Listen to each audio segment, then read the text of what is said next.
Hello guys, good morning. সকল বন্ধুরা কেমন আছো?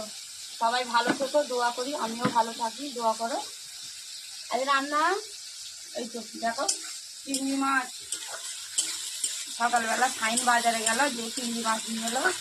ঘুম থেকে উঠেছে একটু দেরি করে, এটা কাটতে একটু সময় লাগলো। আর এইখানে ভাত হয়ে গেছে, চিচিঙে রাঁধা হয়েছে, শাকটা কাটা হবে, রান্না হবে।